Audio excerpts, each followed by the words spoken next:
Bon, pour ceux qui ne me connaissent pas, donc, je pratique le kendo depuis que je suis jeune et donc dans la recherche de la pratique en général, le kata a une place assez prépondérante. Euh, je suis pas le déchi d'un sensei comme peuvent l'être certaines personnes en France rattachées à des sensei japonais. Donc moi, j'ai quand même, on va dire, j'ai été très largement influencé par Monsieur Yoshimura sur la pratique des kata et mon kendo en général. Sur Monsieur Sumi également, qui a une façon d'enseigner les katas qui est très communicative, je dirais. J'ai vécu une expérience aussi de kata assez extraordinaire avec Takayama Sensei, qui était le sensei en 97-98. Pour la petite histoire, c'était lors d'un stage jeune. On a fait des katas lors d'un stage jeune de kendo, hein. Et donc, on a fait une démonstration devant les jeunes.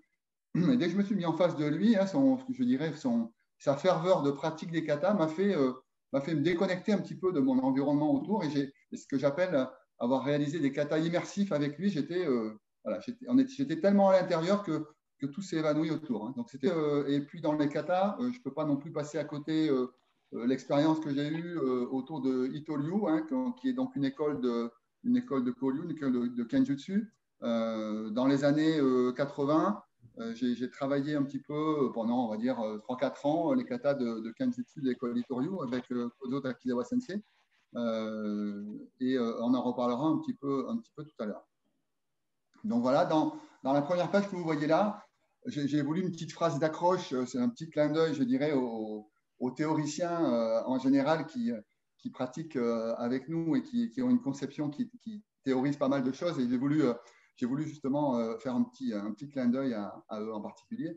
Et donc, c'est vrai qu'effectivement, pour préparer cette conférence, j'ai fait une petite recherche, alors assez modeste, avec les éléments, je dirais, documentaires que j'avais en ma possession et puis des choses que j'ai trouvées sur Internet pour illustrer finalement une recherche qu'on pratique au quotidien quand on pratique les katas. Alors, j'ai utilisé un mot, l'oplologie, hein. Donc, l'oplologie, c'est un mot qui m'a été appris assez récemment par mon ami Serge et qui m'a fait voir une vidéo assez intéressante. L'oplologie, c'est une science humaine autour du combat. Donc, la science, l'aspect scientifique sociologique, ethnologique, anthropologique autour du combat. Voilà, et donc je dirais que c'est une certaine science qui est commune à tous les peuples, et donc il y a des études qui ont été faites. Notamment, l'initiateur de tout ça, c'est Sir Richard Francis Burton, qui était dans les années, qui est mort en fin du 19e siècle, qui était un explorateur, un géographe, un traducteur, un écrivain, un soldat, un espion. Enfin, il a un petit peu tout fait, ce monsieur. Et donc, il était aussi diplomate. Et donc, il a créé de par ses activités, il a créé cette façon de circonvenir cette science du combat qui a été reprise par Don Frédéric Drager dans les années 60, qui était capitaine des marines à Iwo Jima, hein, pour ceux qui connaissent, qui finalement est resté au Japon et qui s'est comment dire, initié, en plus des arts de combat qu'il avait déjà appris chez les marines, qui s'est initié à pas mal de koryu et pas mal de traditions, je dirais, martiales japonaises, un petit peu le kendo, mais pas seulement. Et il en a étoffé tout un concept en se rattachant à cette topologie-là. Voilà, donc c'était ce terme-là que j'ai voulu mettre à l'honneur dans cette phrase-là pour montrer que le kata, ce n'est pas juste une chorégraphie, c'est vraiment un combat avec une recherche technique, une recherche de perfection, d'optimisation technique, et on ne peut le réaliser vraiment et l'apprendre vraiment qu'à travers la pratique, hein. Donc, tout ça pour dire que cette conférence-là, elle est juste là pour éveiller, je dirais, votre appétit de pratique des katas. Voilà.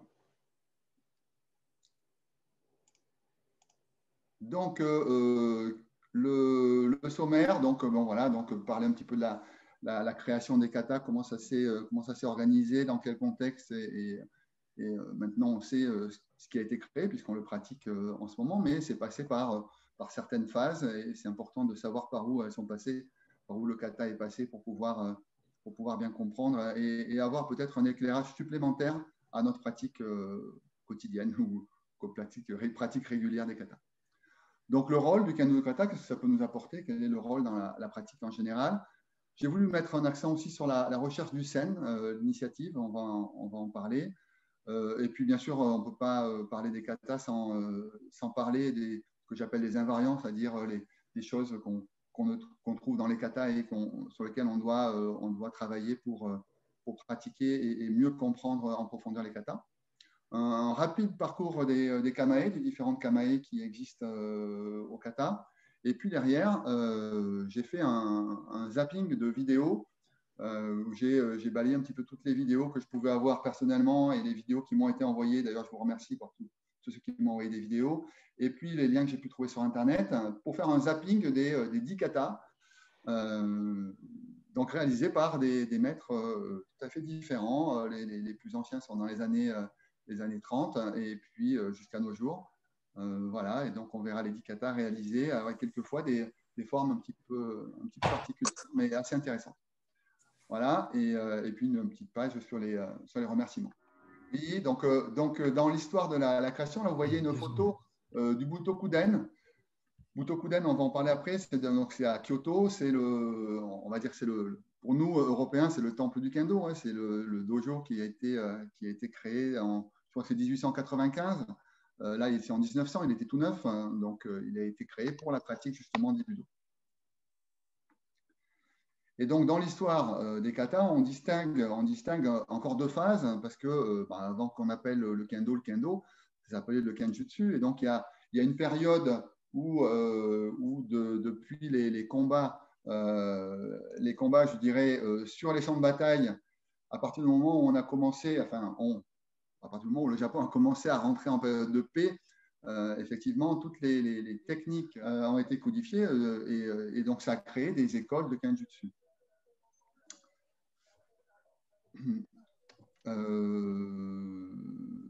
Voilà, donc en 1880, donc il y a eu la police, donc c'est après l'ère Meiji, au tout début de l'ère Meiji, il y a quand même eu une prise de conscience des institutions. Et là, c'était la police qui s'est dit on ne va pas perdre le bénéfice de toutes ces techniques-là, on va essayer justement d'en prendre le meilleur, la substantifique moelle, et d'en faire des katas. Donc, il y a déjà eu un travail qui a été réalisé par la police qui a recruté pas mal d'experts de différentes écoles pour commencer à travailler sur des katas. Et quelques années plus tard, il y avait déjà 10 katas, hein, donc peut-être que certains en connaissent. Hein, la police y pratique quelquefois des katas un petit peu différents. C'est peut-être issu de ces katas-là, j'en sais pas plus, donc qui viennent des ryu traditionnels. Donc, ils avaient déjà identifié plusieurs gardes, hein, donc Gedan, Shudan et Jodan. Donc, relative, ils ont relié ça avec. Il y a une petite erreur, je vois. Donc, le Shudan no Kamae, c'est bien la garde de l'homme. Le Gedan no Kamae, la garde de la terre, hein, qui est plutôt vers le bas. Et le Jodan no Kamae, la garde du ciel. Et puis, a été créé le Dai Nihon Butokukai. C'est une association de nos jours assez controversée hein, pour ses passés, je dirais, préparatifs à la guerre, à la Deuxième Guerre mondiale. Mais à cette époque-là, a été créé donc, avec le parrainage de l'empereur, le Dai Nihon Butokukai, qui est une association qui regroupait les pratiques culturelles et martiales des arts martiaux. Et donc, cette association-là a très vite regroupé, de la même manière que l'avait fait la police avant, a très vite regroupé des experts dans pas mal de ryu. Donc, on a dit 23 ou 25, on regardera les photos tout à l'heure, pour justement commencer à réfléchir à créer des katas qui soient communs à tout le monde et qui puissent justement être issus de ces techniques venant en premier lieu des champs de bataille et puis après de façon codifiée dans les choréos de Kenjutsu. Et donc, il y a eu un gros travail qui a duré longtemps. Alors, c'est assez amusant d'imaginer ce qui a pu se passer parce que quand on met au Butokuden, quand on connaît le lieu, qu'on met 23 experts de différents pour essayer de se mettre d'accord sur 10 katas, donc il faut leur donner du temps. Il faut qu'ils apprennent les katas des uns des autres. Donc il y a dû avoir pas mal de démonstrations, pas mal de discussions. Et donc, ça a pris un certain temps pour que, en 1912, finalement, on ait 10 katas qui sortent, ou en tout cas les premiers au Odachi. Donc là, vous voyez les noms des sensei qui en 1912 ont participé, je dirais, à la synthèse de tout ce travail qui a été fait. Et vous voyez que déjà, dès 1917, alors oui, j'ai oublié de vous dire, ce qui est important, c'est que en 1912, quand est sorti le Dai Nippon Teikoku Kendo Kata, qui deviendra par la suite le Nippon Kendo Kata,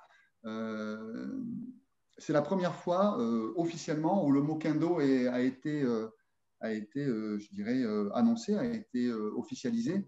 Et donc, c'est pour ça que j'ai signifié donc, la période Kenjutsu, la période kendo, puisqu'à partir de 1912, c'est à ce moment-là où on a commencé à appeler le kendo le kendo.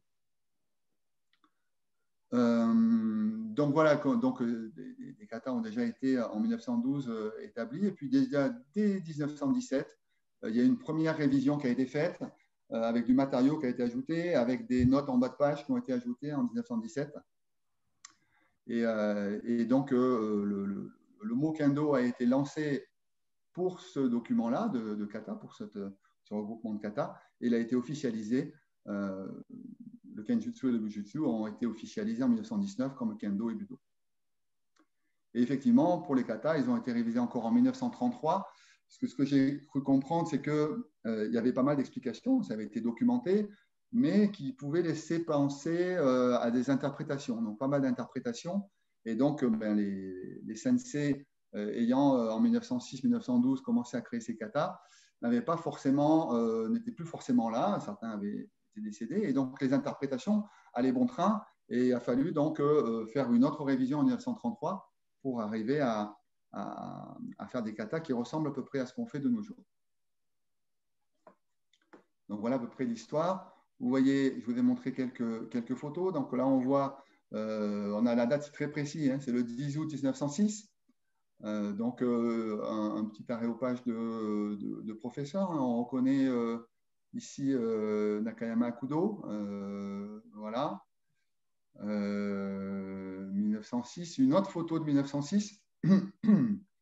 Voilà, donc là, elle est tronquée, donc elle est pas mauvaise qualité, mais la vraie photo, c'est celle-ci, qui est de moins bonne qualité.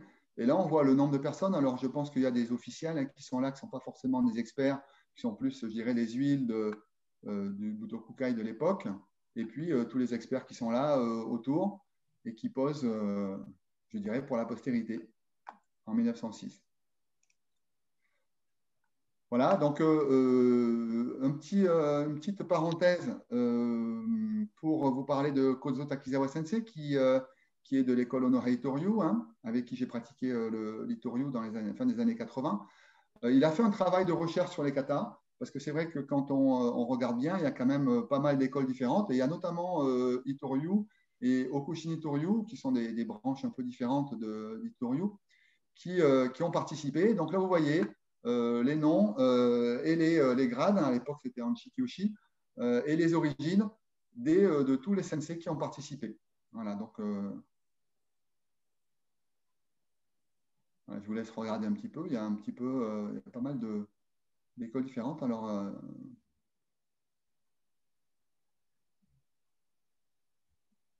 voilà, donc ça c'est un stage qui a lieu en 85.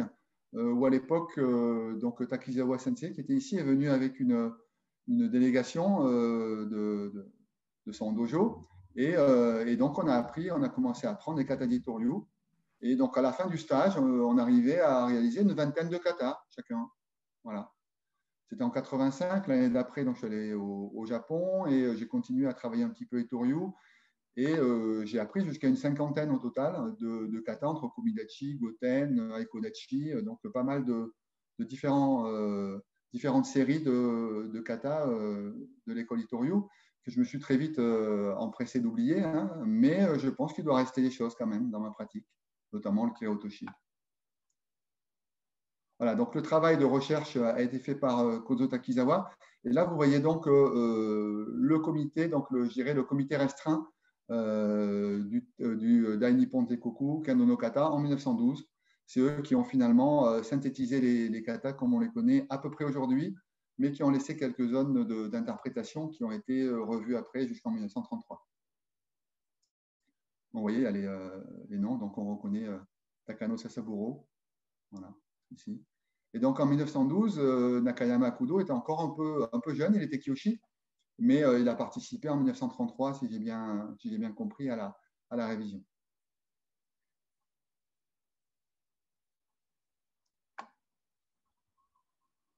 Voilà, donc j'ai préparé sur mon blog, j'ai préparé une sorte de synthèse. Vous aurez les photos, vous aurez les liens vers les vidéos, vous aurez tout ça.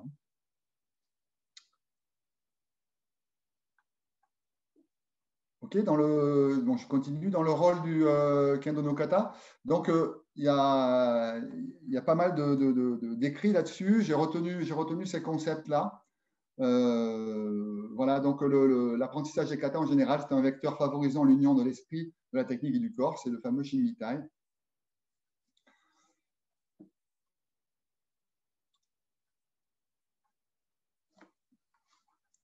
Donc voilà, je vous laisse lire un petit peu les bullets, puis je vais revenir dessus.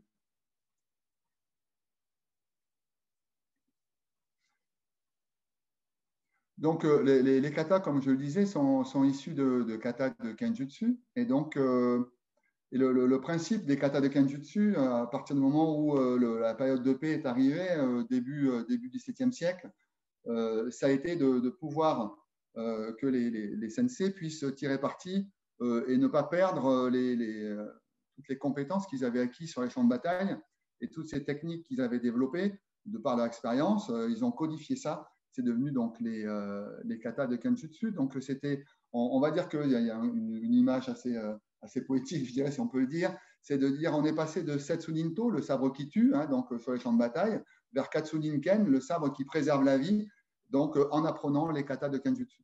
Voilà. Donc là, j'ai noté un petit explicatif de Sakudo Sensei hein, qui m'a beaucoup inspiré. Hein, on verra après sur tous les écrits qu'il a fait.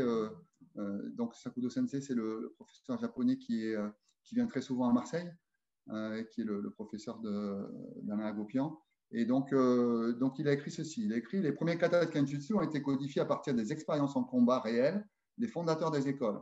Ils ont englobé la manière dont l'esprit et le corps opèrent conjointement pour un effet optimal dans la confrontation, à 1 contre 1, en termes de timing et de distance. Ceux qui ont appris les katas ont eu à intégrer les mouvements et au travers de la répétition constante sont parvenus à faire l'expérience de la connaissance des fondateurs. » Donc, c'est le principe de base. C'est de la transmission. On transmet les katas, on ne transmet pas que la forme. C'est par la répétition de la forme, on en vient à acquérir la compétence de base.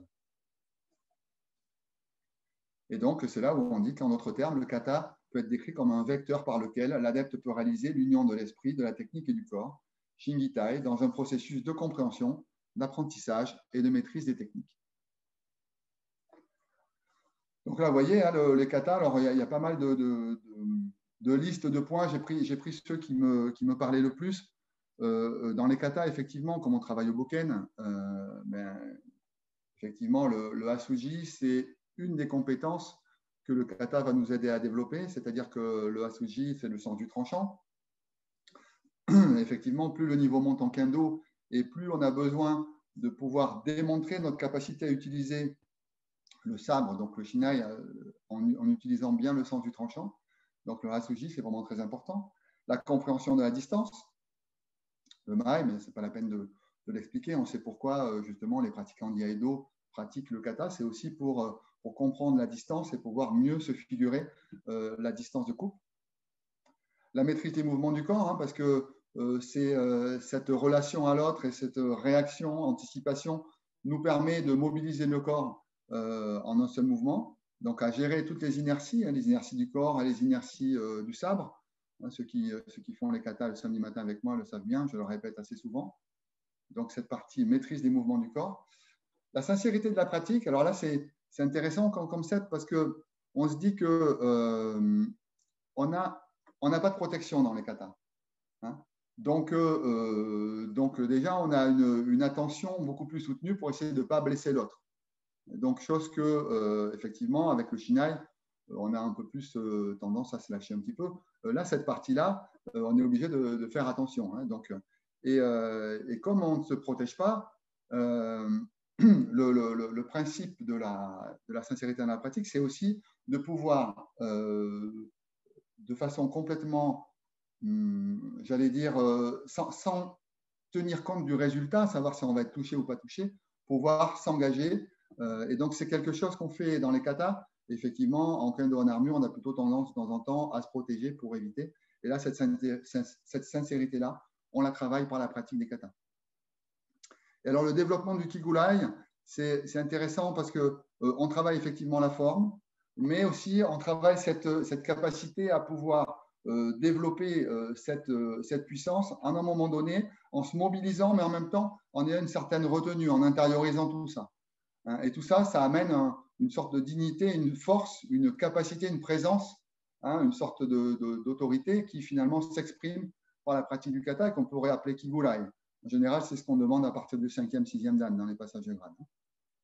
Donc voilà, donc il y a plein de choses que le kata aussi peut nous enseigner, mais j'ai voulu retenir ces points. Et un autre, pour nous qui sommes occidentaux, c'est vrai que ce n'est pas forcément évident de comprendre les règles de Reiki, comment on pratique le salut, comment on se comporte dans un dojo. Le kata, ça cadre bien aussi tous ces aspects-là.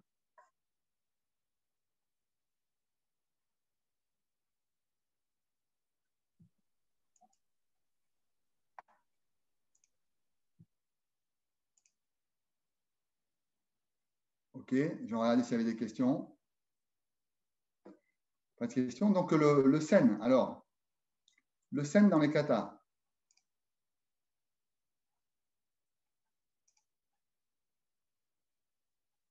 Donc, la question, c'est de se dire, alors, c'est vrai que le sen, on en parle beaucoup dans le travail en armure, parce que on prend l'initiative de la menace. C'est difficile à traduire, mais on prend une sorte d'ascendant, finalement, grâce à la menace, par rapport à notre partenaire.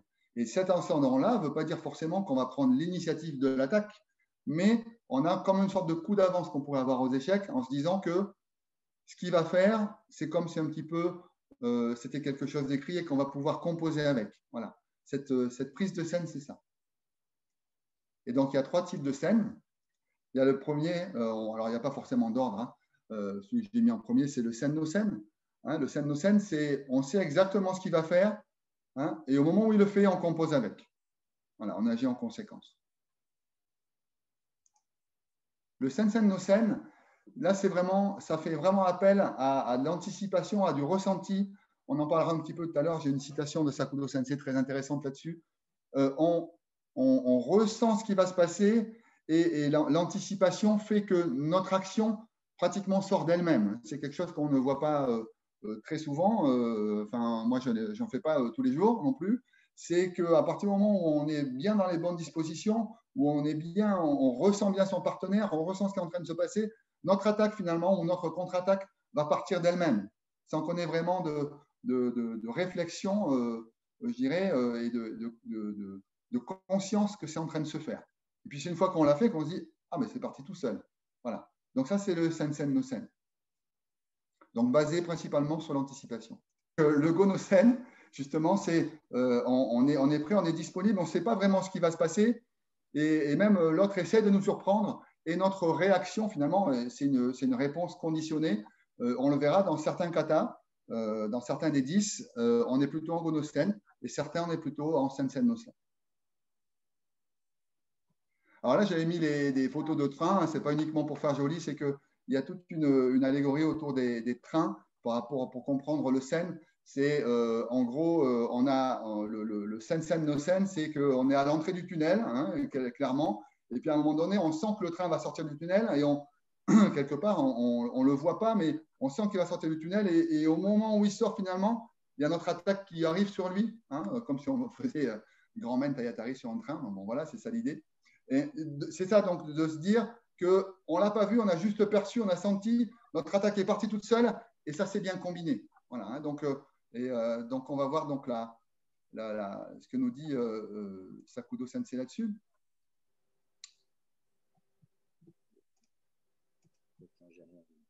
Donc, je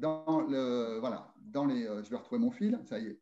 Donc, dans le sen, donc on a les 7 katas qui ont été codifiés en fonction du type de sen qui est pris.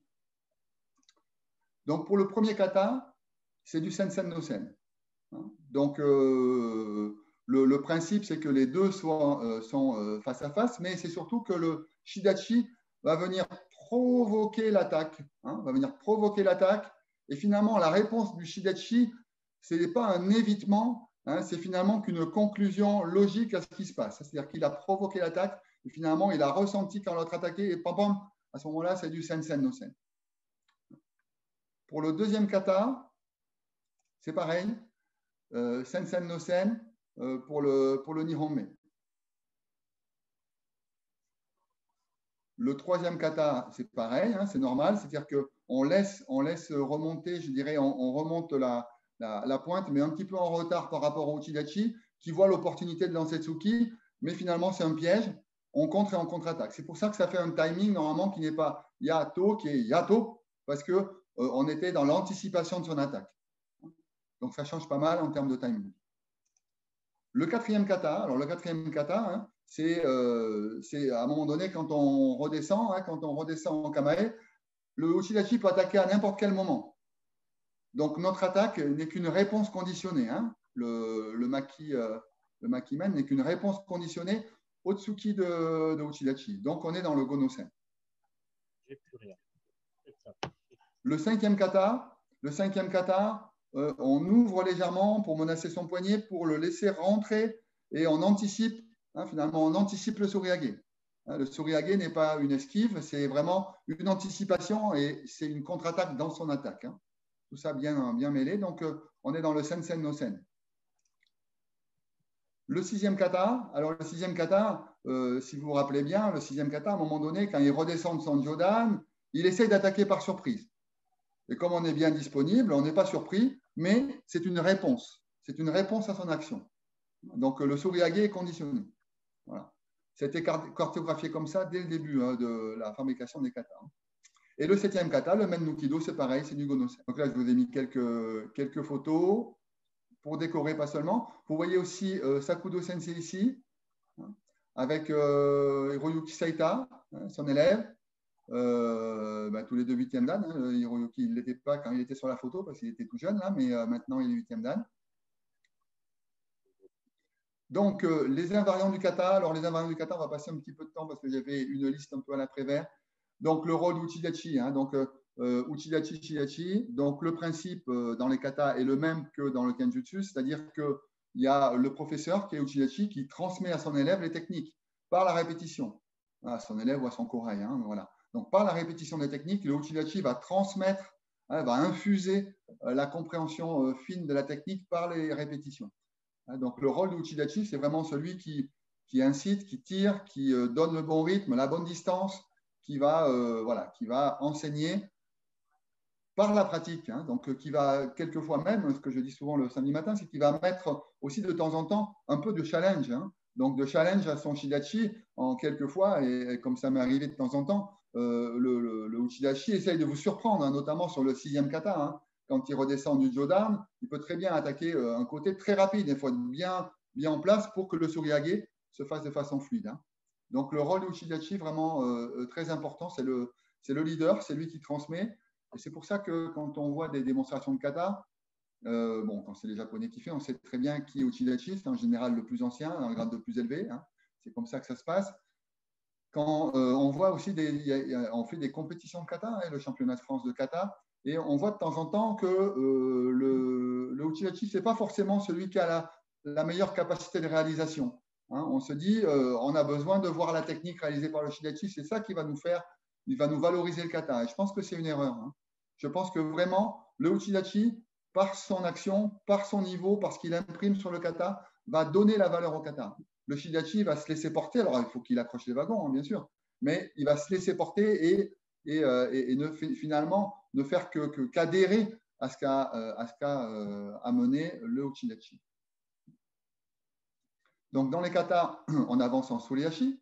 Hein, Suliashi, c'est un pas avec des pas glissés. Donc, ça, c'est des choses qui se… Et même quand on arrive, vous verrez dans les vidéos, quand on arrive depuis l'autre bout de la salle pour venir au milieu saluer en zarei, hein, en pas glissé. Voilà. Donc, le travail du Suliashi est important parce que ce pas glissé va vous donner la possibilité de pouvoir avancer avec tout le corps. Donc, ça, c'est très important d'avoir la stabilité, avancer avec tout le corps et donner une impression de puissance et votre ki s'exprime au fur et à mesure que les 9 pas se réduisent jusqu'à arriver au bout des 3 pas. Et donc, il y a une tension qui monte et ce déplacement-là va y participer.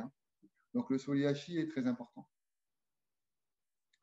Dans le cérémonial, donc dès le cérémonial, il y a le rôle du Uchidachi, Shidachi qui est déjà marqué, on va le voir tout à l'heure. Donc le Shidachi déjà commence à marcher, le Shidachi commence à marcher, le Shidachi emboîte le pas, le suit, et donc il y a ce lien qui est créé déjà dès la façon de marcher. Voilà. La distance de 9 pas, quand on fait les katas, on est à une certaine distance. Cette distance-là, elle n'est pas forcément marquée, c'est quelque chose qu'on doit estimer à vue d'œil, c'est vraiment le cas, estimer à vue d'œil. Et donc, quand on part, après le salut en Seiza, quand on part, il faut pouvoir estimer où on va se positionner pour qu'on soit vraiment à la bonne distance. Donc, cette distance de 9 pas est très importante et ça vous servira également pour les passages de grade, je dirais, avec armure, parce que c'est toujours délicat quand on présente le 6e ou le 7e dan et qu'on se met en sonkyo, soit trop loin, soit décalé par rapport au président du jury. Ça montre qu'on n'a pas une bonne conception de l'espace et ce n'est pas forcément un bon point. Donc, c'est quelque chose qu'on peut apprendre également par les katas. Donc, la maîtrise des mouvements, on en revient. Donc, tous les mouvements doivent être maîtrisés. On parle du Suliashi, le corps qui avance d'un pas, mais d'un bloc, mais aussi tous les mouvements arrière-avant. Donc, on ne doit pas percevoir d'inertie, ni dans le sabre, ni dans le corps. Donc, ça, c'est vraiment, vraiment important. Et puis, il y a une notion que je voulais voir avec vous qui a été, pour moi, qui a été formalisée, je dirais, verbalisée assez récemment. C'est le Datotsu et les Antotsu. Le Datotsu, on sait tous ce que ça veut dire. Datotsu, c'est Yuko Datotsu, c'est la bonne partie du shinai sur la bonne partie de l'armure. Bon, mais Datotsu, finalement, ça ne veut pas dire ça. Ça veut dire frappe, ça veut dire comme un crash. Vous voyez. Donc, c'est une frappe. On frappe sur la cible. Voilà.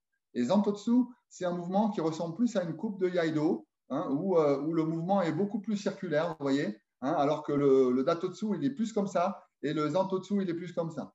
Donc, c'est les frappes qu'on fait dans les katas, principalement. On peut faire aussi ce type de frappe également quand on fait Jogeburi. Donc, voilà. Donc, Datotsu, Zantotsu, dans les katas, on trouvera les deux. Le Datotsu, notamment dans le Yonhonmei, quand les deux font main en même temps, c'est du Datotsu. C'est-à-dire que les bras sont coupés en avançant. Vraiment, on pousse en coupant. Voilà. Et dans le premier kata, c'est bien une frappe Zantotsu, vous voyez, qui fait une trajectoire courbe comme ça. Vous voyez. Donc ça, c'est important. Et puis, dans les katas, ce qu'il faut arriver, alors ce n'est pas forcément évident quand on apprend les katas en eux-mêmes, ce qui est important, c'est d'y mettre aussi le sens du combat à l'intérieur. On a parlé du sen tout à l'heure, de mettre ce sens du combat. Et justement, c'est là où ça devient intéressant, c'est qu'on peut, plus on monte en grade, y mettre des choses beaucoup plus fines. Et là, donc, j'ai une phrase de Sakudo Sensei sur le sen. Il cite un passage du travail de Otar Ryuho Sensei sur le sen. Alors, vous allez voir, c'est un peu, je vous la recopierai, cette phrase, elle est assez intéressante, mais un peu obscure. Et justement, le but, c'est que cette phrase résonne différemment en chacun de nous en fonction de notre vécu et de notre pratique des katas. Donc, il dit ceci. Il dit Sensen no Sen. Vous savez, Sensen no Sen, c'est à partir du moment où on est dans l'anticipation. On est dans l'anticipation et notre attaque sort d'elle-même, voilà, sans qu'on ait vraiment de conscience de lancer son attaque. Donc, il dit Sensen no Sen, il en existe deux types. Le tangible avec la forme, qui s'appelle Ukei, et l'impalpable sans la forme, qui s'appelle Mukei. Bon, jusque-là, ça va. On va voir tangible, intangible, impalpable. Voilà. Donc, le premier, le tangible, se réfère à l'application de la pression en premier. Donc, vous mettez la pression sur votre partenaire et juste au moment où le partenaire est sur le point de réagir, c'est on attaque avant lui. Hein, donc, c'est le principe du débana, mais on lui met la pression et au moment où il réagit, on attaque avant lui. Donc, ça, c'est le premier qui est avec la forme. Et le deuxième, alors c'est encore très intéressant, le deuxième, le sen no sen impalpable.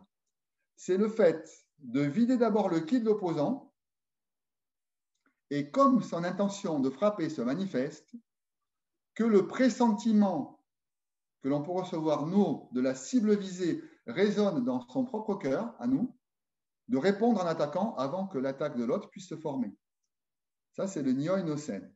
Donc, c'est un peu, je dirais, pointu, mais je vous écrirai cette phrase et puis vous la regarderez de temps en temps et vous essaierez de voir à quoi ça peut correspondre par rapport à votre propre pratique. Hein. Donc, c'est vraiment cet aspect où on a un sen no sen qui peut rester éventuellement dans la conscience et on pressent et finalement on lance l'attaque au bon moment, donc on est un peu tangible. Et puis il y a le sen no sen qui est un peu impalpable, qui fait que finalement, j'aime beaucoup quand il dit la cible visée résonne dans votre propre cœur. Voilà. Et donc, à un moment donné, il y a quelque chose qui fait que ça part et il n'y a pas de, ça passe pas au niveau de la conscience. Hein, voilà. C'est ce dont je vous parlais tout à l'heure.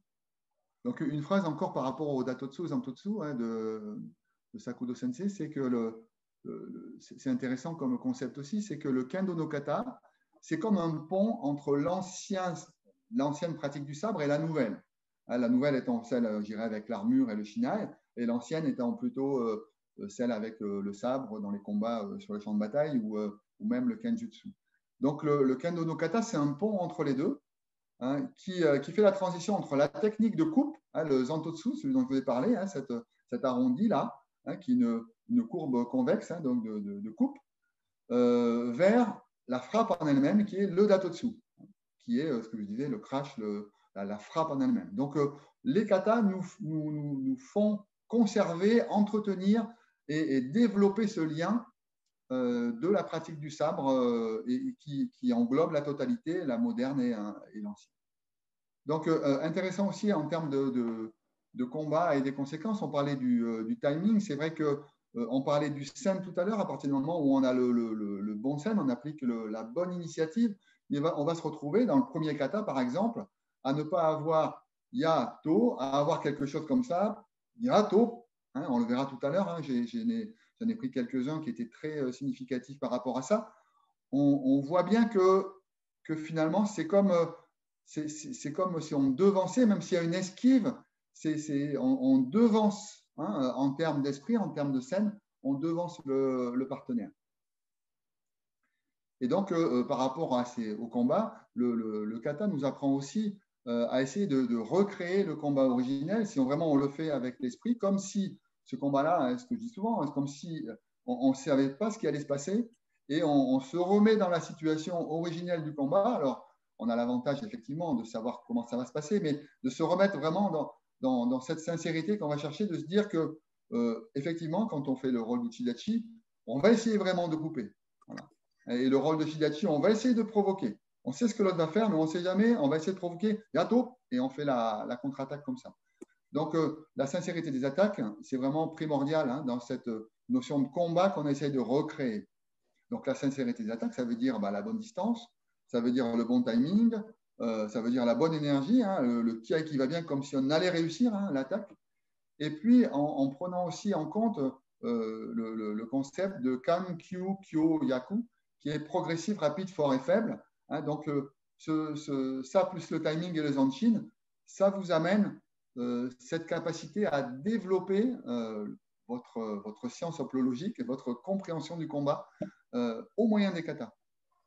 Et c'est chose qui n'est pas forcément évident à convaincre. Et les personnes qui sont convaincues de ça vont bien sûr trouver un intérêt supérieur à la pratique des katas par rapport à ce qu'ils avaient avant.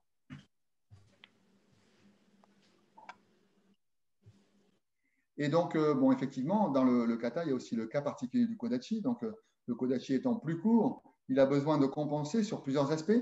Il a besoin de compenser sur la distance, hein, donc ce que j'ai mis spatio-temporel. Donc, il a besoin de compenser en termes de timing et en termes d'allonge. Compenser en termes d'attitude. Hein, donc, le Kodachi ne peut pas avoir une attitude défensive, ce n'est pas possible de défendre. Donc, il doit vraiment être beaucoup plus, je dirais, un petit peu comme l'attitude de Jodan par rapport à Shudan, hein, un côté une garde de feu un peu. Hein, il doit vraiment aller à l'assaut hein, de ce grand sabre-là. Hein. Voilà. Et une compensation technique par tous les Ojiwaza en Suliage et les prises de fer, hein, en tous les souris qu'on fait. Donc, ces compensations techniques-là, c'est des techniques qu'on n'a pas forcément au grand sabre. Et le Kodachi a besoin justement de ces techniques-là pour prendre l'ascendant sur le grand sabre. Donc, voilà par rapport aux invariants. Donc, les Kamae. Alors, les Kamae, ce n'est pas uniquement une position, une posture, hein, même si ça a l'air féroce ou élégant. Le Kamae, il y a une partie qu'on voit, cette partie-là, qui est la posture, hein, donc ça fait des belles photos. Et puis, il y a une partie à l'intérieur. Cette partie à l'intérieur de soi, elle est constituée de deux choses. Elle est constituée d'une détermination, donc quelque chose de mental, hein, donc une détermination à attaquer, donc à montrer à l'autre qu'on est prêt à aller jusqu'au bout dans notre attaque. Et en plus de ça, une disponibilité, c'est-à-dire qu'on démontre à l'autre, de par notre, je dirais, notre expression corporelle, on démontre à l'autre notre capacité d'action, alors aussi bien mentale que physique. Voilà. Hein, donc le Kamae, c'est ça. À partir du moment où votre position, elle démontre une capacité d'action, alors selon les Kamae, il y aura des actions qui seront plus ou moins, par exemple, depuis Jodan, ce n'est pas évident de faire s'aimer sur Tsuki, par exemple. Vous voyez, donc il y a des gardes qui, en fonction du Kamae, va contextualiser la capacité de réalisation. Et cette capacité-là, plus la volonté, va démontrer le Kamae, va démontrer le s'aimer finalement. Voilà. Donc le Jodan, on dit c'est la garde du ciel, le Shudan c'est la garde de l'homme, le Gedan la garde de la terre. Hasso, c'est intéressant. Hasso, la garde Hasso, qu'on prend ici assez près du corps, c'est une garde qui s'appelle la garde des 8 directions. Hein. C'est-à-dire que c'est une garde où on peut pivoter sur soi-même de façon assez aisée hein, du fait de la position de la lame et qui permet d'attaquer et de répondre dans toutes les directions. Waki, alors Waki, elle a plusieurs noms. C'est la garde du métal, hein, par analogie avec tous les éléments. Ou aussi, selon Itouriou, c'est la garde de la lumière. Alors là, je ne sais pas trop pourquoi la garde de la lumière, mais effectivement, dans Itouriou, il y a beaucoup de waki avec le irimi, on va en parler pour le Kodachi, de waki avec un irimi ou avec l'épaule gauche, on rentre vraiment dans le kamae de l'autre. Hein. Donc, notre seme, il est avec le irimi qui est ajouté au waki kamae. Et puis Kameo Toke, bien sûr, qui est l'abandon de garde. Là, vous voyez le kanji de Irimi. Irimi, c'est la position, vous voyez, de Nakayama Kudo qui est ici, avec Takano Sasaburo aussi. Donc, c'est une position où on a l'impression qu'on est un petit peu penché vers l'avant, hein, mais c'est une position qui permet d'entrer et de venir à l'assaut. Donc, ce n'est pas qu'une position physique. C'est vrai que cette position, elle est orientée vers l'avant, mais elle a vraiment, c'est ce que j'écris, elle a un supplément d'âme, c'est-à-dire qu'elle a quelque chose de supérieur en termes d'intention, en termes de détermination et en termes de technique. Elle va pousser l'autre à attaquer finalement. Puisque dans le premier kata, c'est ça, c'est que finalement, au bout du troisième pas, le irimi fait que l'attaque du uchidachi arrive et qu'on peut réaliser le suliage. Pardon.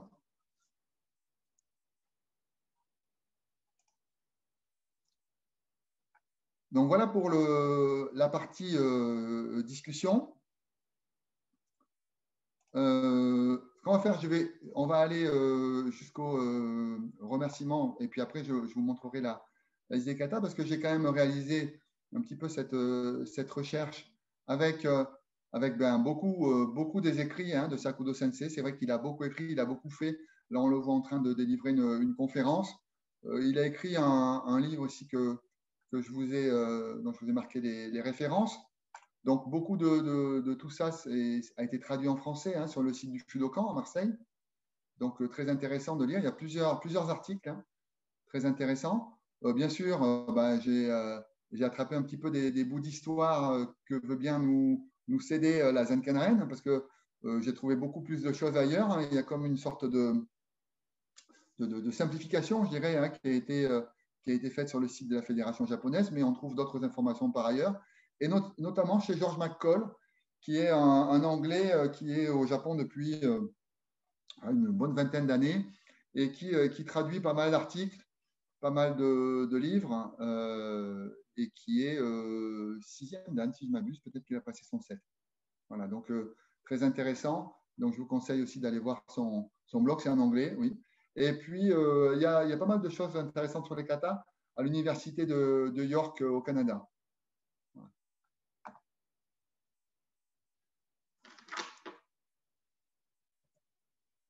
Donc voilà, à ce stade-là, est-ce que vous avez des questions? Bonjour Jean-Pierre.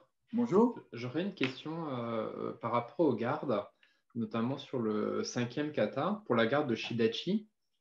J'avais vu qu'on l'appelait aussi parfois Seigan. Pourquoi est-ce qu'on n'utilise plus ce nom ou voilà, qu'on la garde Chudan et qu'on n'a pas cette description de cette garde apparemment comme c'était avant? Oui, alors comme c'était avant, effectivement, il y a eu des discussions. Alors ce qu'il faut savoir aussi, c'est que… Attendez, je me bagarre un petit peu, voilà, avec mon zoom. Ce qu'il faut savoir, c'est que effectivement, dans les premières codifications des katas, cette garde-là était marquée Seigan. Et donc, il y avait Seigan et Shudan. Et ça a été, je dirais, pour simplifier, on va dire que ça a été simplifié uniquement en Shudan, et puis le Shudan adapté à l'attaque de Kodachi. Je pense qu'il y a de Uchidachi. Il n'y a pas eu vraiment il y a pas de raison. Je pense qu'ils ont voulu simplifier, codifier, éviter de ramener une complexité supplémentaire. Mais effectivement, Seigan et Shudan, la hauteur est différente. Mais c'est juste une réponse au Jodan de Uchidachi. Voilà. C'est-à-dire que comme vous voyez quand vous pratiquez en armure, c'est difficile de rester dans un Shudan tout à fait normal face à quelqu'un qui fait Jodan. On est d'accord? Et donc, effectivement, on prend cette garde un petit peu haute, un petit peu ouverte, qui peut s'appeler Seigan dans la plupart des écoles de Kenjutsu, et qui s'appelait Seigan au tout début des katas. Et je crois que c'est en 1933, ils ont rassemblé ça, ou dans les années 80, il y a eu aussi une réforme dans les années 80 qui est passée un peu juste avant l'édition du livre qu'on a en ce moment. Ils ont tout revu. Ce qu'il faut savoir, c'est qu'il y a encore des discussions sur pas mal de sujets. Certains ne sont pas d'accord sur certains sujets. Certains voient les choses d'une façon ou d'une autre. C'est normal, ça en fait des katas vivants. Et je reprendrai les mots de Sumi Sensei qui dit effectivement, les katas dans le livre de la fédération, c'est comme ça. Mais moi, j'y ajoute un petit côté Sumi style. Voilà.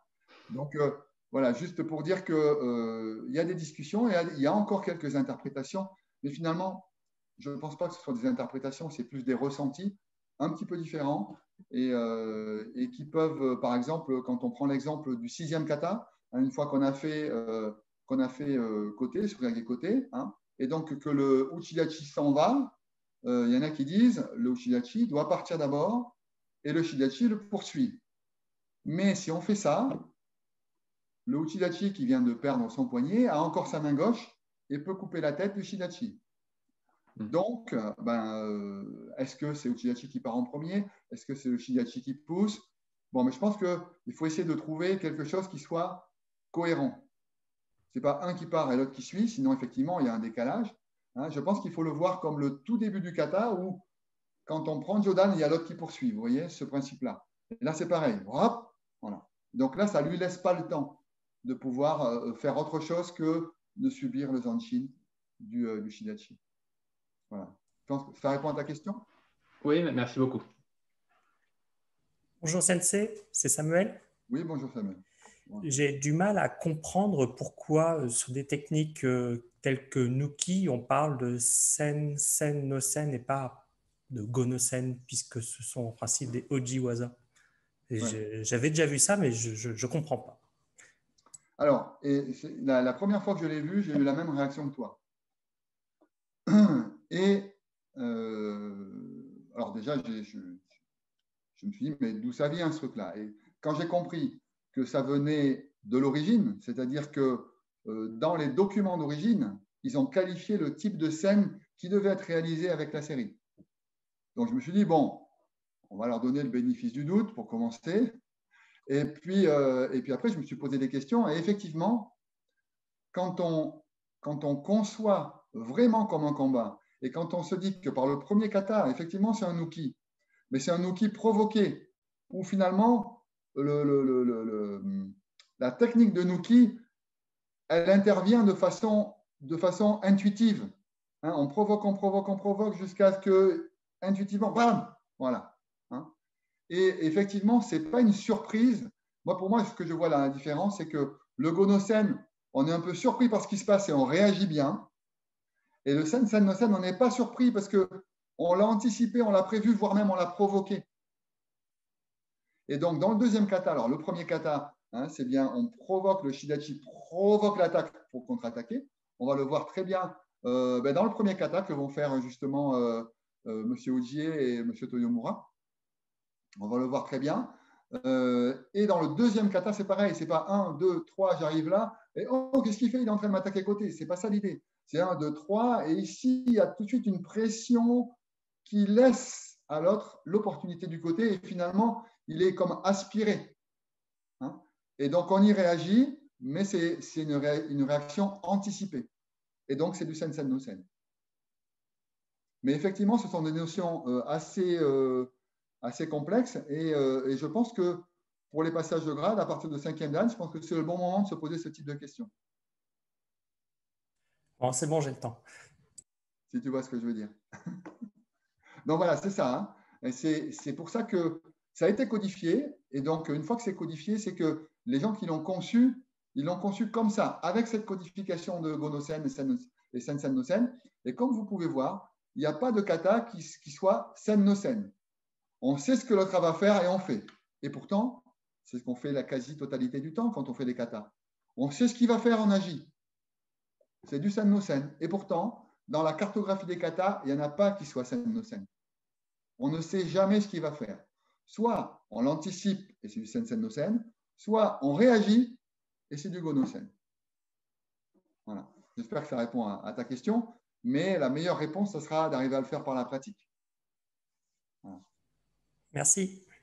Merci à toi, Samuel, pour la question. Excusez-moi. Oui, bonjour. J'ai une question par rapport du coup, au Sen-No-Sen. Comment est-ce qu'on pourrait le décrire du coup? Parce que si on a le sentiment que l'autre attaque, donc donc ça c'est pour le Sen-Sen-No-Sen, si j'ai bien compris. Oui. Ensuite, il y a le Go-No-Sen où on ne sait pas vraiment qu'est-ce qu'il fait et on agit. Et on réagit, ouais. Et on réagit à son attaque. Et ouais. comment, dans ce cas, savoir complètement ce que l'adversaire, le partenaire va faire? Et par exemple, quand on fait un exercice commandé, du genre, toi tu fais men, mais l'autre il fait Nukido. Ou toi tu fais men, et l'autre fait des banamen. Donc on est en garde, on sait qu'il va faire men, donc on agit en conséquence. Donc il n'y a pas, c'est quelque chose de conscient. Alors il y a une, je n'ai pas la photo sous les yeux, mais je l'avais publiée dans un post précédemment, où on voit le principe du sen expliqué avec les tartes à la crème. Je ne sais pas si vous l'avez vu. En gros, le sen-no-sen, il y en a un qui envoie la tarte à la crème pendant que l'autre esquive tout en lui mettant la sienne. Ça, c'est le sen-no-sen. Le sen-sen-no-sen, il y en a un qui arme pour envoyer la tarte à la crème et l'autre lui envoie. Ça, c'est le sen-sen-no-sen. Et le go-no-sen, on esquive et après on envoie. En gros, c'est un peu ça l'idée. Je ne sais pas si ça parle, mais c'est vrai que cette petite illustration est plutôt assez bien amenée. Très bien, merci beaucoup. Merci à toi. Donc, n'hésitez pas, on pourra aussi poser des questions entre chaque vidéo. Donc là, Toyomura Sensei et Ujie Sensei, sur une démonstration, c'était au championnat des 8e dan en 2019. Donc, je vais vous montrer donc, le Zare, la façon d'entrer. Vous voyez donc Uchidachi, c'est Toyomura Sensei qui est, je ne sais pas si vous voyez, donc, sur la gauche. Et à droite, c'est Uji Sensei qui est Shidachi. Et regardez déjà, dès la façon de marcher, comment ça se passe. C'est parti.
Désolé. Donc, vous avez vu le premier kata. On va revoir le premier kata avec Iwatate Sensei ici, en Uchidachi. Kato Sensei ici, en Shidachi. Vous allez voir encore une autre façon de percevoir. Et là, vous verrez encore mieux, et peut-être ça vous parlera encore mieux, cette notion de sen pour le premier kata.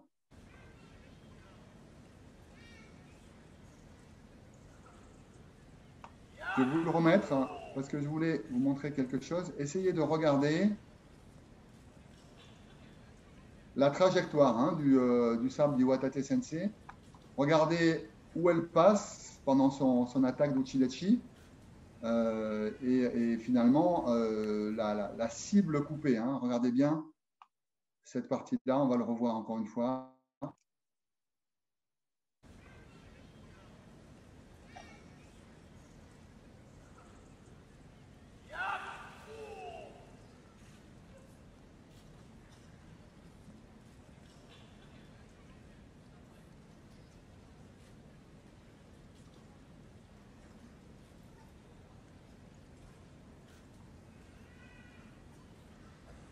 Une dernière petite fois, je vais essayer de vous faire un arrêt sur image.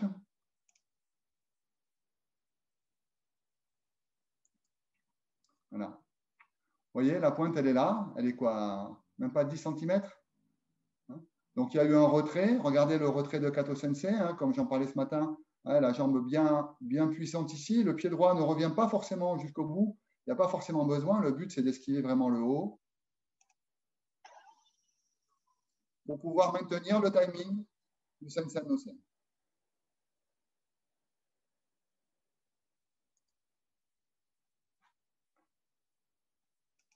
Voilà pour le premier kata. OK. Excusez-moi. Oui. Fabrice de Neuilly, j'aurais une petite question sur ce premier kata. Alors, si je ne dis pas de bêtises, Uchidachi attaque les doigts de Shidachi. C'est bien ça? Il attaque les deux mains, jusqu'à la tsuba quasiment. Ouais. Les deux mains. Alors, ma question, c'est pourquoi est-ce que la coupe descend si bas? Oui, c'est une bonne question et c'est ce qu'on enseigne quand on apprend ce kata-là exactement. C'est que Mais je vais remettre juste pour illustrer. Ouais, désolé, j'ai mis du temps à activer mon micro. Non, non, mais pas de souci.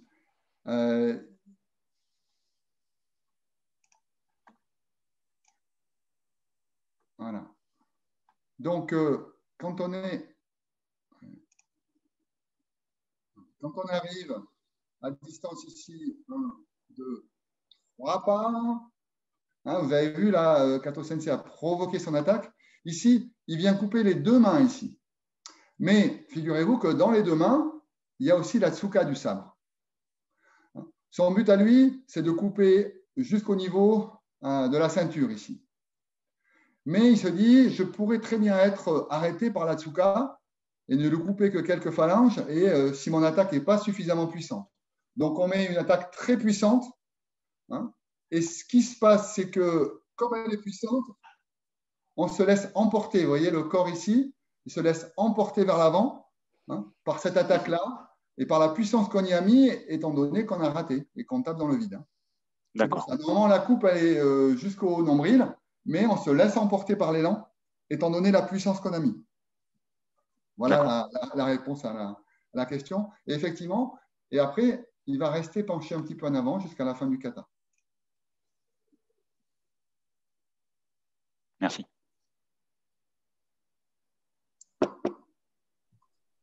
C'est un des fondamentaux du premier kata. Hein. Tu as bien vu que c'était quelque chose d'important.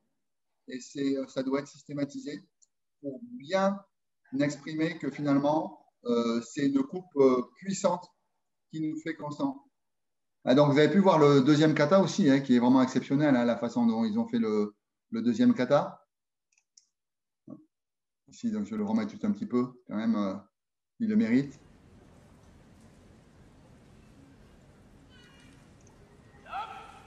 Et là, c'est pareil, on est dans le timing du Sensen no Sen.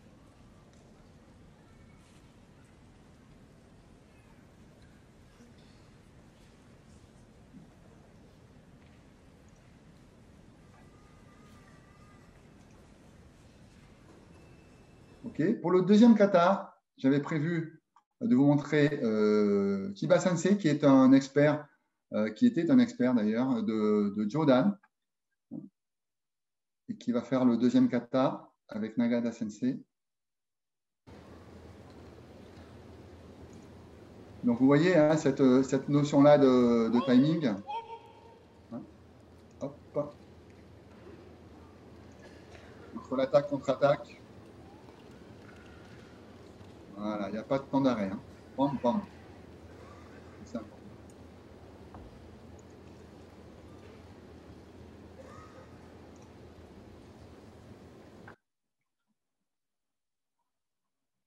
Voilà pour le deuxième kata.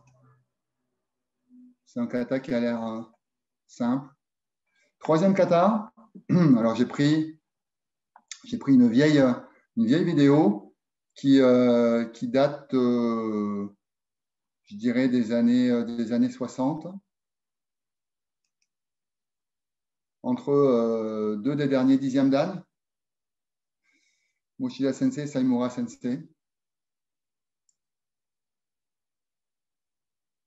Et donc, c'est Sambome, troisième kata. Alors, vous verrez, il y aura peut-être des façons de pratiquer un petit peu différentes hein, de l'époque, effectivement. Mais voilà, c'est assez intéressant de voir les points communs et les petites différences.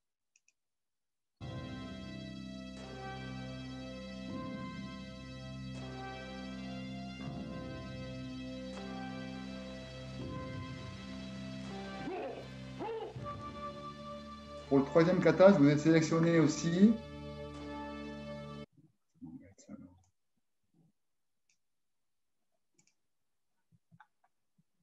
voilà, je vous ai sélectionné aussi je vais le mettre en grand.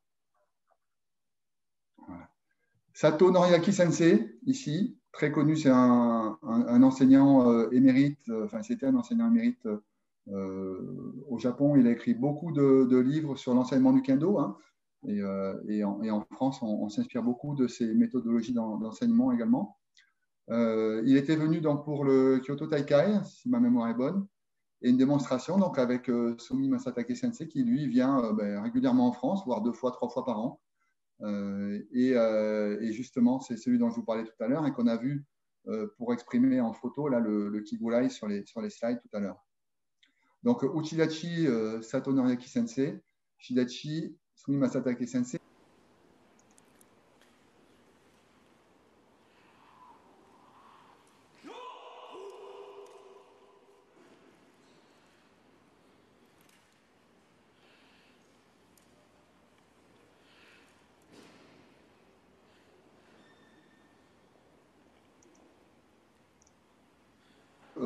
L'esprit de Sensen no Sen, il est assez présent là, à partir du moment où le yato est très, je dirais, très rapproché.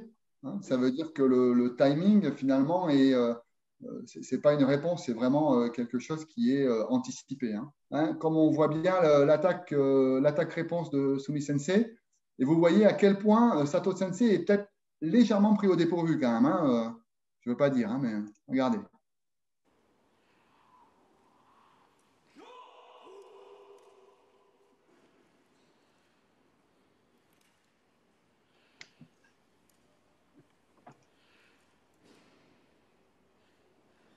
Voilà. C'était Sanbomé, pardon. Voilà Yanromé.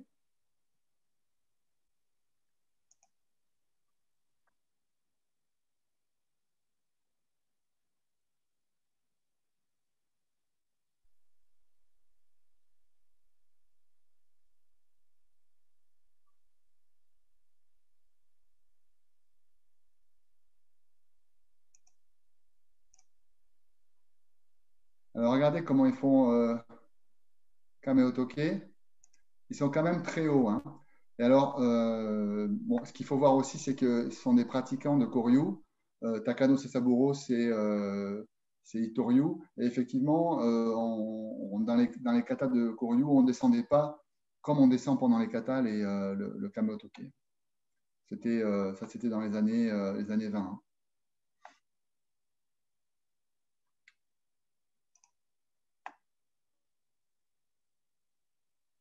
Et donc, on va continuer sur le Gorome. Alors, le Gorome, je dirais, c'est un kata qui m'inspire pas mal. Et donc, je vous avais déjà montré cette vidéo-là. Vous allez voir une façon un peu différente de faire le Gorome. Et après, on verra une façon un petit peu plus actuelle.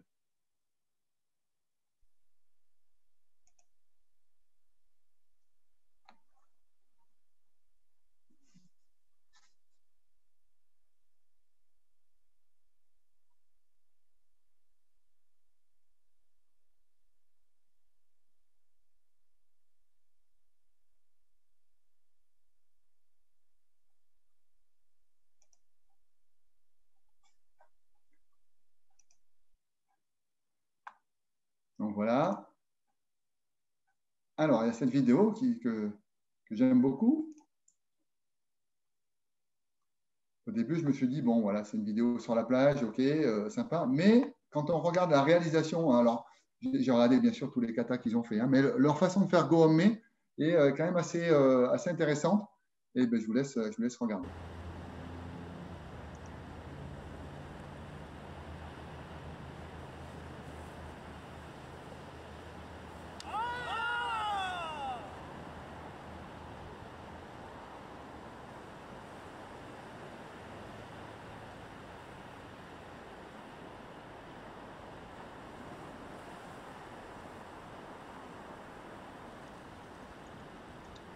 Alors, j'ai aucune idée de qui c'est, hein, j'ai pas d'informations. À leur réalisation, on voit qu'ils ont quand même minimum 5e, 6e dan. Hein. Mais leur façon de réaliser le 5e, voilà, m'a plu. Donc, et puis le contexte un peu bucolique, j'ai trouvé ça amusant à passer. Et là, alors là, c'est pareil, c'est un monument. Donc là, vous voyez Murayama Sensei ici, Onuma Sensei ici. C'est juste une vidéo très éducative, je dirais, pour les katas, avec beaucoup de ralentis. Et là, je voulais vous montrer le ralenti de comment fait Suriage entre des lames de sabre. Hein. Donc là, on voit le ralenti. Vous allez voir, je vous le mets en plein écran. J'espère que ce ne sera pas trop haché. Et là, allez, regardez.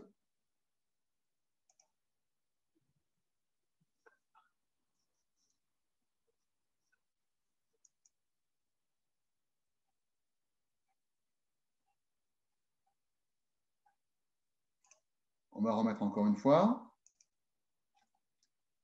Vous trouvez ça assez instructif.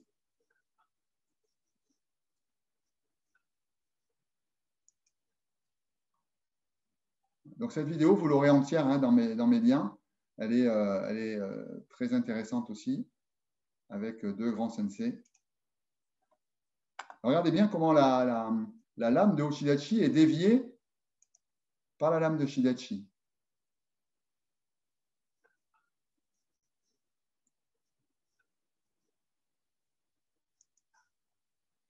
Voilà, donc je voulais montrer ça sur le 5e kata. 6e kata, avec les mêmes acteurs.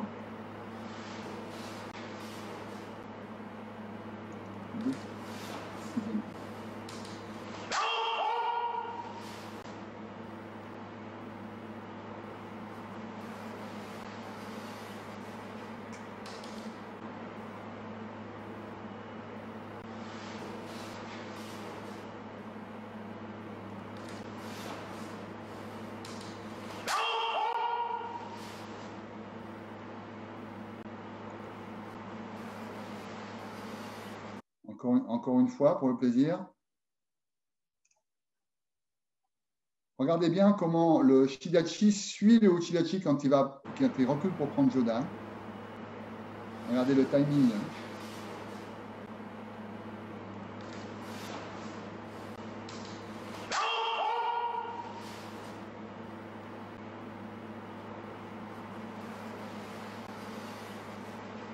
Alors, 7e kata, Nanahome. Ici, Asegawa Sensei. Ici, je n'arrive pas à voir son nom. Voilà. Donc, moi, ce que j'ai bien aimé dans ce kata, c'est vraiment l'attitude de l'Uchidachi. Vous pourrez voir tous les katas depuis le premier. Vraiment, il a une attitude d'Uchidachi. Moi, ça m'a inspiré. J'ai envie de refaire les katas en m'inspirant de sa façon dont il fait Uchidachi.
Voilà pour les 7 premiers.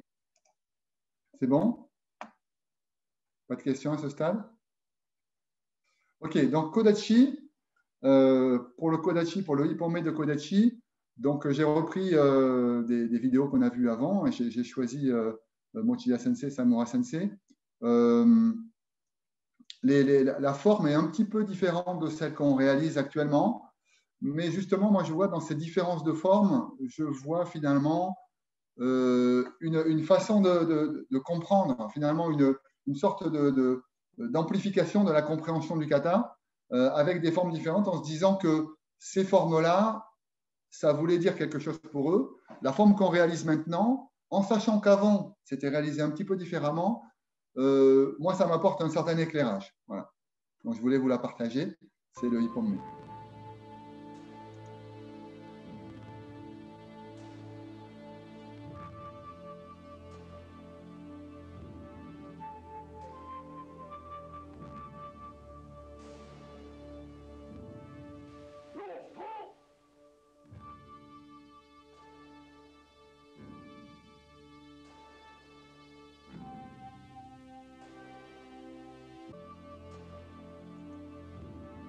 Encore une fois, regardez en termes de timing et en enchaînement de Zanshin. Il est mis.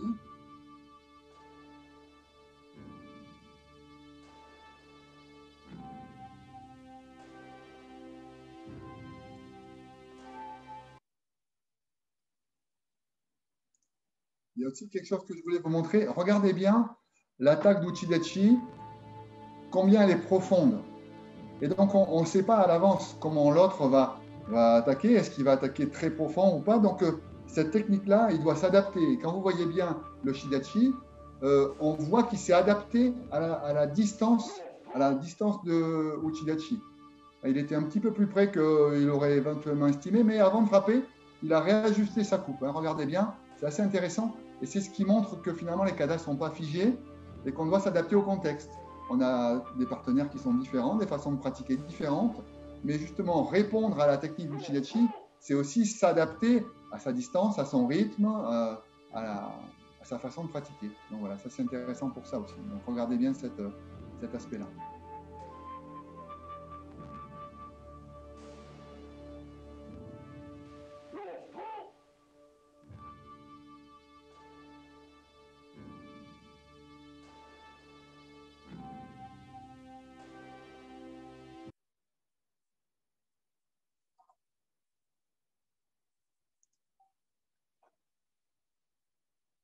Donc voilà pour le Ippon-me. Pour le Nihon-me, j'en ai deux.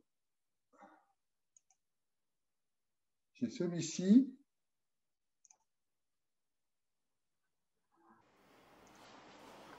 Voilà. Ça, oui.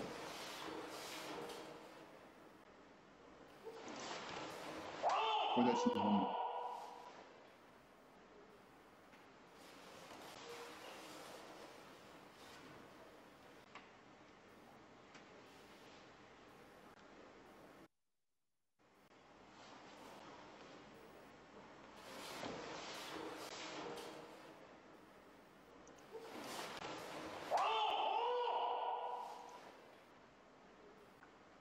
Voilà. Et le deuxième.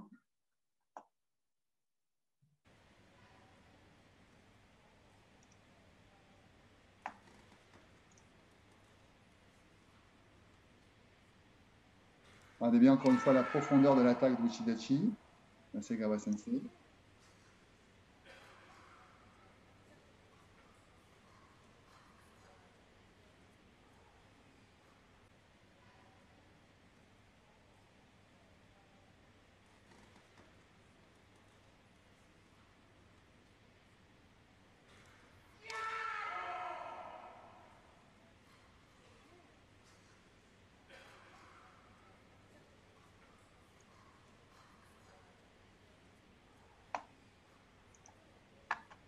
Voilà pour Nihon-me. Pour Sanbon-me,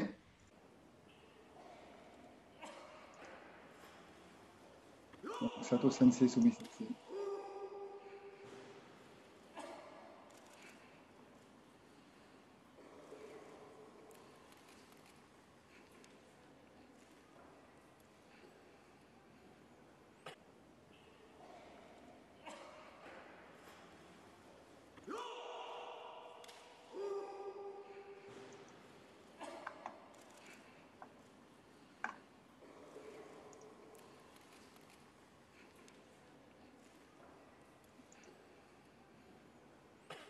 Voilà, le deuxième, et j'en aurai un troisième pour terminer.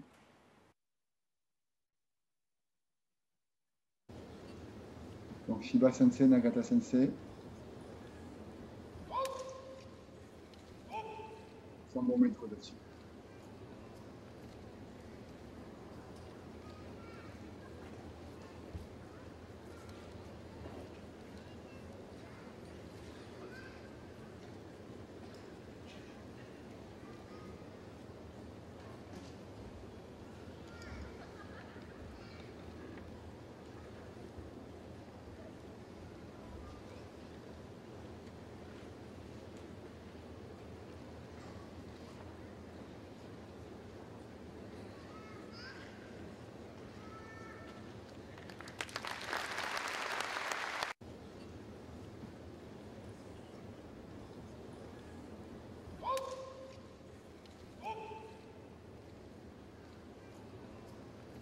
Voilà.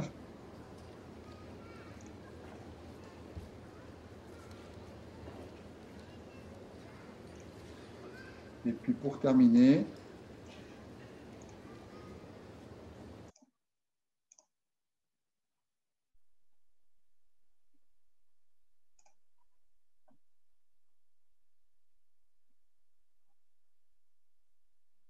avec le cérémonial de fin de l'époque, qui était un peu différent du nôtre et qui, enfin, on en parlerait après. Donc voilà le Sambomé.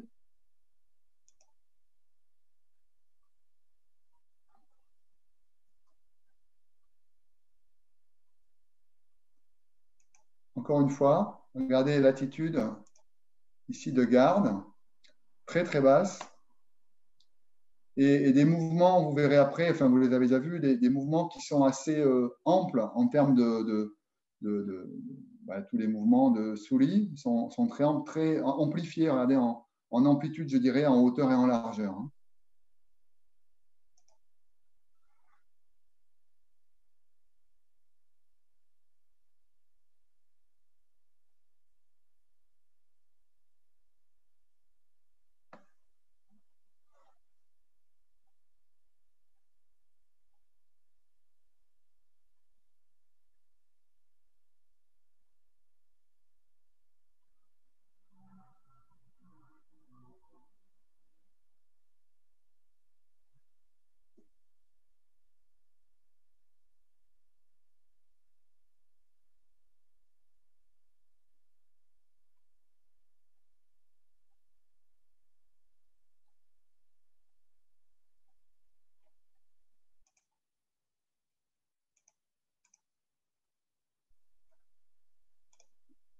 Alors, vous voyez le cérémonial de fin. Donc là, il se salue. Et là, il se tourne vers le shomen. Et là, on ne voit pas bien, mais ils ont retourné le sabre avec le tranchant vers l'arrière. Là, on le voit bien, là, avec juste avant, là. Hop. Takano Sasaburo, vous voyez, il a retourné le sabre avec le tranchant vers l'arrière. C'est le principe de salut d'une autorité, une autorité qui peut être jusqu'à l'empereur, de saluer avec le tranchant vers l'arrière.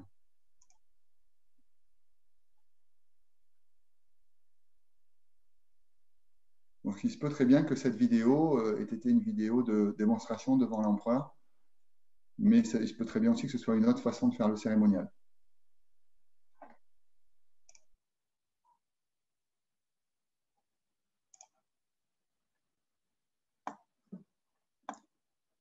Donc voilà ce que je voulais vous présenter aujourd'hui. N'hésitez pas si vous avez des questions. Et comme je vous ai dit, je vous mettrai tous les liens et les citations en lien sur un blog.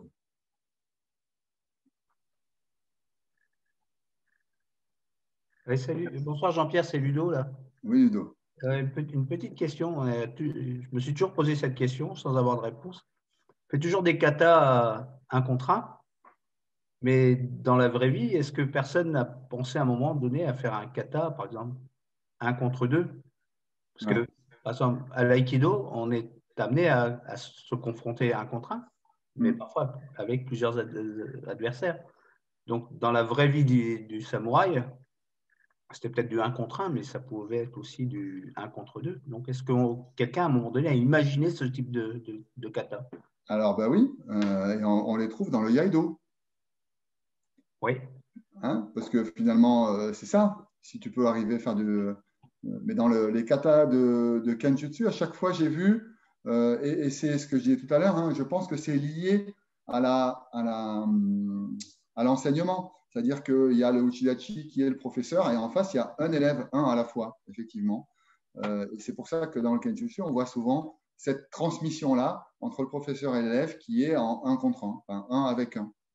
Voilà. Mais c'est vrai qu'en Iaido, dans des combats, je dirais, imaginaires, donc il y a à chaque fois, très souvent, plusieurs partenaires. Ok, merci. Merci, Thierry. J'ai une question, Jean-Pierre. Oui, Olivier. Est-ce qu'il y a une progression technique dans les katas? C'est-à-dire, est-ce que les kendoka qui pratiquent entre le premier kata et le 7e kata sont d'un niveau technique évolutif. Oui, je comprends. Et effectivement, c'est une bonne question. Très souvent, quand on enseigne les katas, on se dit, le troisième, il est quand même très compliqué. Pourquoi on a mis le troisième en troisième position alors qu'on aurait peut-être mieux… voilà. Donc, c'est une question que je me suis posée aussi. Et puis, quand on regarde bien en termes d'enseignement, il y a quand même une certaine progression avec les katas. Et les 3 premiers katas sont quand même très significatifs et de cette progression-là. Donc, je pense qu'on peut apprendre les katas à tout niveau. On peut apprendre les katas aux débutants, mais effectivement, ce n'est pas évident que ce ne soit pas rébarbatif, hein, effectivement. Mais d'avoir une progression, à part la progression qu'on a dans les passages de grade, où pour le premier dan, on demande 3 ou 5 katas, 7 pour le deuxième, 10 pour le troisième. Mais je pense que tout le monde est en capacité à réaliser au moins la chorégraphie des katas. Et après, tout ce qu'il met à l'intérieur, c'est son propre niveau de pratique et qui va le faire grandir. Et les katas vont le faire grandir. Et lui va grandir aussi avec le kendo en armure qui va apporter du niveau dans les katas. Je ne sais pas si ça répond à ta question, mais c'est vrai que la chorégraphie en elle-même est a priori réalisable par tout le monde.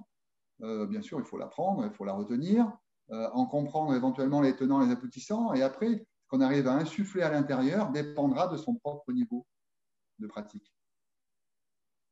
Est-ce que ça répond à ta question, Olivier?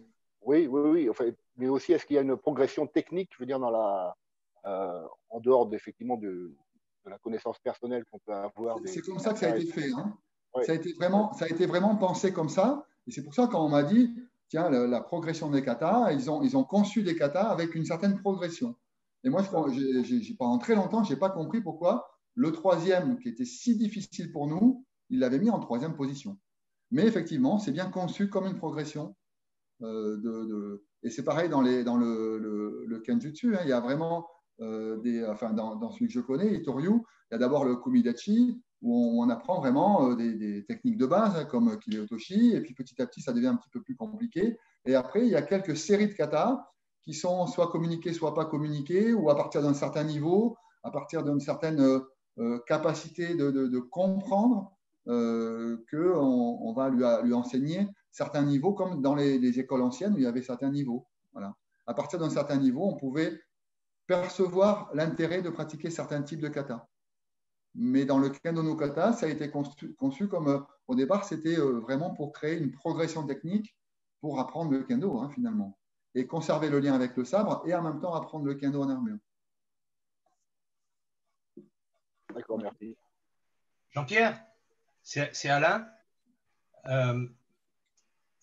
Oui. Je voudrais que tu nous parles un petit peu du salut de Sankyo pour ceux qui ont des difficultés avec la cheville ou au genou.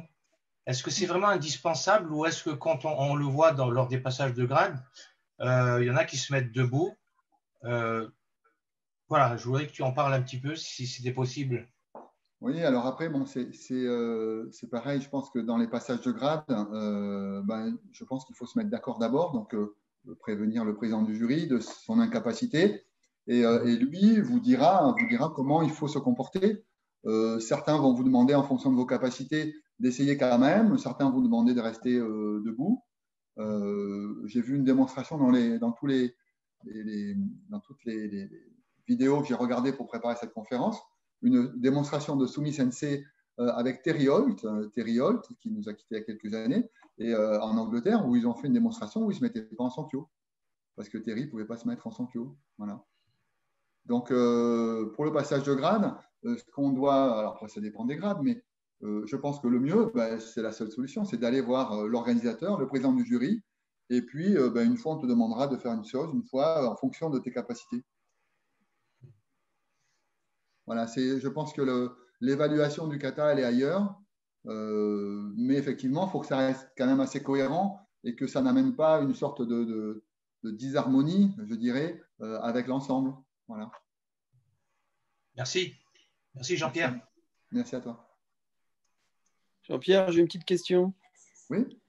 Sébastien.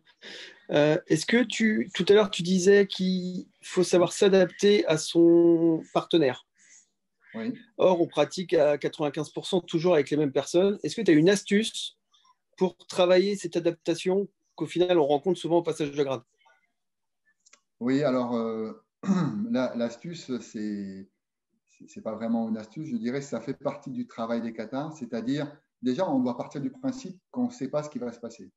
On doit partir du principe que même si on connaît l'histoire, il ne faut pas l'anticiper. Hein. Il faut garder cette sincérité, c'est une sorte d'innocence par rapport à ce qui va se passer. Et ce n'est pas évident parce que c'est quelque chose un peu artificiel de se dire je sais ce qui va se passer, mais il ne faut pas que je le sache. Bon, ce n'est pas évident. Et puis, comme je pratique les katas aussi, ce qu'il faut voir aussi, ça dépend de l'uchidachi qu'on a en face. L'uchidachi, c'est un professeur qui a un certain grade, qui a l'habitude d'enseigner les katas. Il doit être en capacité, et c'est ce que je fais quand j'enseigne les katas, d'être différent à chaque fois. C'est le même, mais il est différent. Vous avez vu toutes les démonstrations que je vous ai montrées. Il y en a une que je ne vous ai pas montrée, c'est la démonstration officielle de la fédération japonaise, avec 2 sensei émérites très connus, hein, notamment Terachi, qui est très connu et que j'aime beaucoup. Mais ils ont fait des katas qui sont, comment dire, à vouloir tellement être, comment dire, didactiques, tellement être pédagogiques, qu'ils en perdent leur personnalité. Hein. Et donc, moi, je dis qu'un bon uchidachi doit être en capacité à changer sa façon de réaliser plus rapide, plus long, des attaques plus profondes, pour pouvoir justement vous préparer à travailler avec des partenaires différents. Et Okay. quand vous êtes motodachi, il faut essayer de le faire. L'autre en face, il doit s'adapter. Il ne faut pas que l'attaque soit complètement incohérente par rapport au scénario du kata. Mais de temps en temps, par exemple, dans le premier kata, de temps en temps, il y a un seme qui dure plus longtemps, de temps en temps, il dure moins longtemps. Voilà, il ne faut pas que ce soit systématique. Tout systématisme, toute systématique est à proscrire dans les katas, puisqu'on perd l'aspect combat, puisque l'aspect combat, c'est de se dire on y va, on va bien voir ce qui va se passer. Donc, si on systématise, ben, on perd cette capacité-là à justement à mettre cet esprit du kata, cet esprit du combat à l'intérieur des katas. Et si on pratique comme ça, c'est beaucoup moins rébarbatif et puis aussi bien le uchidachi que le shidachi travaillent. Voilà. C'est la seule solution que je vois, même si tu travailles avec les mêmes personnes, c'est d'avoir cette capacité-là à être un uchidachi qui se renouvelle, qui change, qui évolue de réalisation en réalisation. Merci Jean-Pierre. Merci à toi. Jean-Pierre, j'ai une question d'Hugo ici. Oui. Moi, c'était pour la notion de sen-no-sen, sen-sen-no-sen. Je voulais demander, quand tu fais Tsuki, on est en sen-no-sen ou en sen-sen-no-sen? Ou est-ce que ça dépend de… Ça dépend, ouais, voilà. Okay. De quel kata? De quel kata? Dans le troisième? Au-delà des katas, moi, c'était en Jigeko. En Jigeko? Eh bien, alors, c'est là où c'est délicat. Si le Tsuki, finalement, est une réponse à quelque chose, ça peut être du Go-no-sen, mais c'est compliqué. C'est plutôt du Sen-sen-no-sen, le Tsuki. Hein? C'est-à-dire que l'autre, à un moment donné, il est bloqué et on n'arrive pas. Et souvent, les Tsuki qu'on réussit, on ne les a pas calculés. Quand on calcule, souvent, on rate. Hein. Et souvent, ça sort tout seul. Ah, pouf, on a réussi un Tsuki. On ne sait pas d'où il est parti. Eh bien, il est parti en Sen-sen-no-sen. D'accord. Merci. Voilà. Welcome.